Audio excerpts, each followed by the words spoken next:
Part 12 is enclosed herewith. In the fourth paragraph, you'll find the following statement. You must first have the knowledge of your power, second, the courage to dare, third, the faith to do.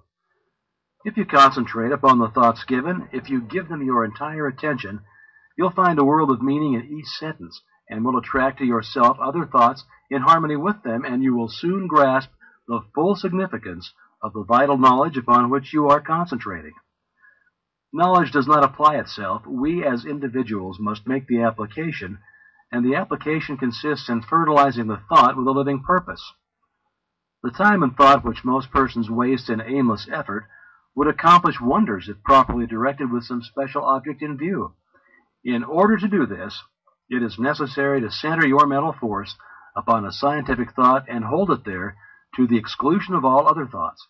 If you've ever looked through the viewfinder of a camera, you found that when the object was not in focus, the impression was indistinct and possibly blurred.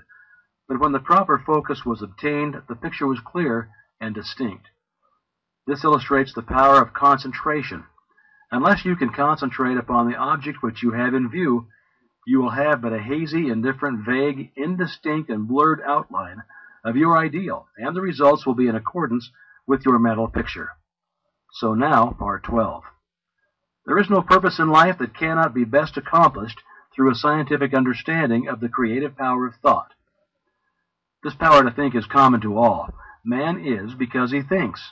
Man's power to think is infinite. Consequently, his creative power is unlimited.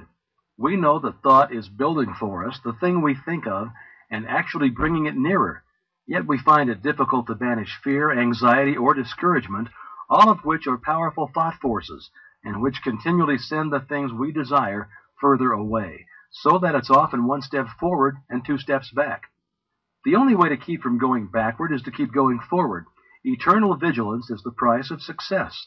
There are 3 steps, and each one is absolutely essential. You must first have the knowledge of your power, second, the courage to dare, third, the faith to do.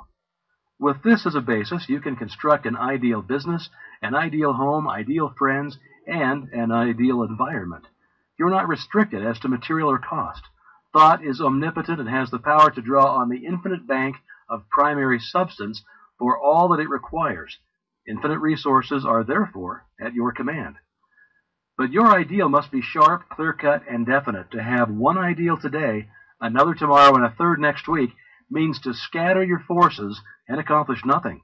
Your result will be a meaningless and chaotic combination of wasted material. Unfortunately, this is the result which many are securing, and the cause itself is evident. If a sculptor started out with a piece of marble and a chisel and changed his ideal every 15 minutes, what result could he expect?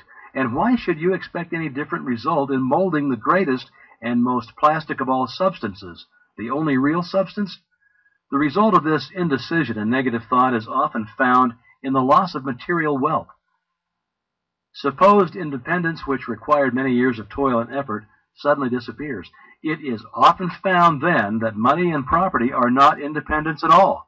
On the contrary, the only independence is found to be a practical working knowledge of the creative power of thought.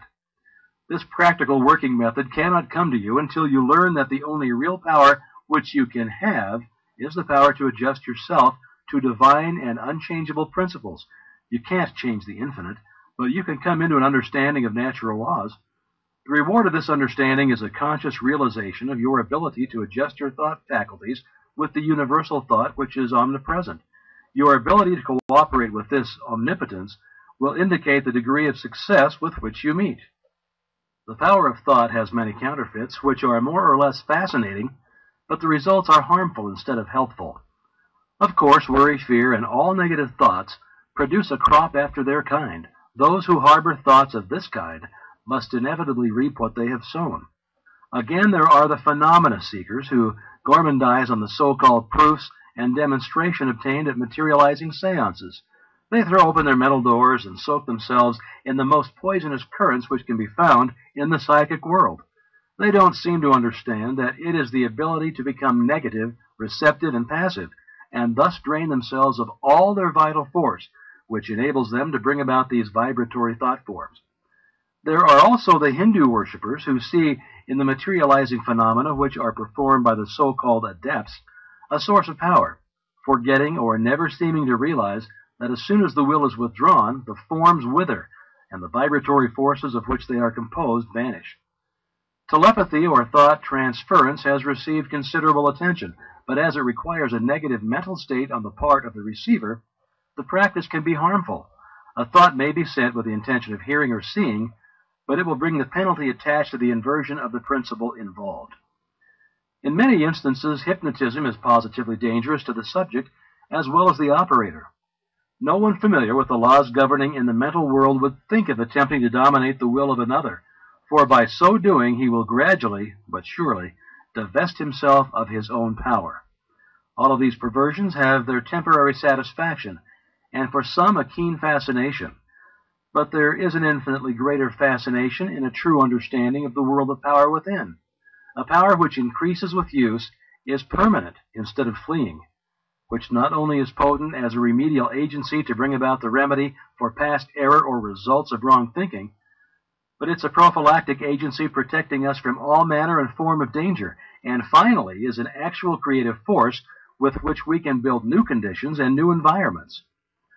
The law is that thought will correlate with its object and bring forth in the material world the correspondence of the thing thought or produced in the mental world. We then discern the absolute necessity of seeing that every thought has the inherent germ of truth, in order that the law of growth will bring into manifestation good, for good alone can confer any permanent power. The principle which gives the thought the dynamic power to correlate with its object and therefore to master every adverse human experience is the law of attraction, which is another name for love. This is an eternal and fundamental principle, inherent in all things, in every system of philosophy, in every religion, and in every science. There is no getting away from the law of love. It is feeling that imparts vitality to thought. Feeling is desire, and desire is love. Thought impregnated with love becomes invincible. We find this truth emphasized wherever the power of thought is understood. The universal mind is not only intelligence, but it is substance, and this substance is the attractive force which brings electrons together by the law of attraction so that they form atoms. The atoms, in turn, are brought together by the same law and form molecules. Molecules take objective forms, and so we find that the law of love is the creative force behind every manifestation, not only of atoms, but of worlds, of the universe, of everything which the imagination can form any conception. It's the operation of this marvelous law of attraction which has caused men in all ages and all times to believe that there must be some personal being who responded to their petitions and their desires, and manipulated events in order to comply with their requirements. It is the combination of thought and love which forms the irresistible force called the law of attraction.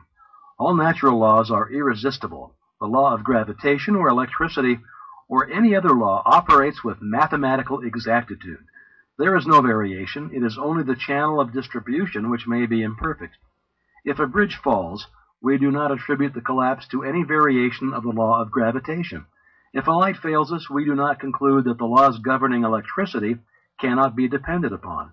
And if the law of attraction seems to be imperfectly demonstrated by an inexperienced or uninformed person, we're not to conclude that the greatest and most infallible law upon which the entire system of creation depends has been suspended. We should rather conclude that a little more understanding of the law is required, for the same reason that a correct solution of a difficult problem in mathematics is not always readily and easily obtained. Things are created in the mental or spiritual world before they appear in the outward act or event by the simple process of governing our thought forces today. We help create the events which will come into our lives in the future, perhaps even tomorrow. Educated desire is the most potent means of bringing into action the law of attraction. Man is so constituted that he must first create the tools or implements by which he gains the power to think. The mind cannot comprehend an entirely new idea until a corresponding vibratory brain cell has been prepared to receive it. This explains why it is so difficult for us to receive or appreciate an entirely new idea. We have no brain cell capable of receiving it. We are therefore incredulous. We do not believe it. If, therefore, you've not been familiar with the omnipotence of the law of attraction and the scientific method by which it can be put into operation, or if you've not been familiar with the unlimited possibilities which it opens to those who are enabled to take advantage of the resources it offers, begin now and create the necessary brain cells which will enable you to comprehend the unlimited powers which may be yours by cooperating with natural law. This is done by concentration or attention. The intention governs the attention. Power comes through repose. It is by concentration that deep thoughts, wise speech, and all forces of high potentiality are accomplished. It is in the silence that you get into touch with the omnipotent power of the subconscious mind, from which all power is evolved. He who desires wisdom, power, or permanent success of any kind will find it only within. It is an unfoldment. The unthinking may conclude that the silence is very simple and easily attained, but it should be remembered that only in absolute silence may one come into contact with divinity itself. We may learn of the unchangeable law and open for himself the channels by which persistent practice and concentration lead to perfection. This week, go to the same room, take the same chair, the same position as previously. Be sure to relax. Let go, both mentally and physically. Always do this. Never try to do any mental work under pressure. See that there are no tense muscles or nerves, that you are entirely comfortable. Now realize your unity with omnipotence. Get into touch with this power. Come into a deep and vital understanding, appreciation, and realization of the fact that your ability to think is your ability to act upon the universal mind and bring it into manifestation. Realize that it will meet any and every requirement, that you've exactly the same potential ability which any individual ever did have or ever will have, because each is but an expression or manifestation of the one. All are parts of the whole. There is no difference in kind or quality, the only difference being one of degree. Visit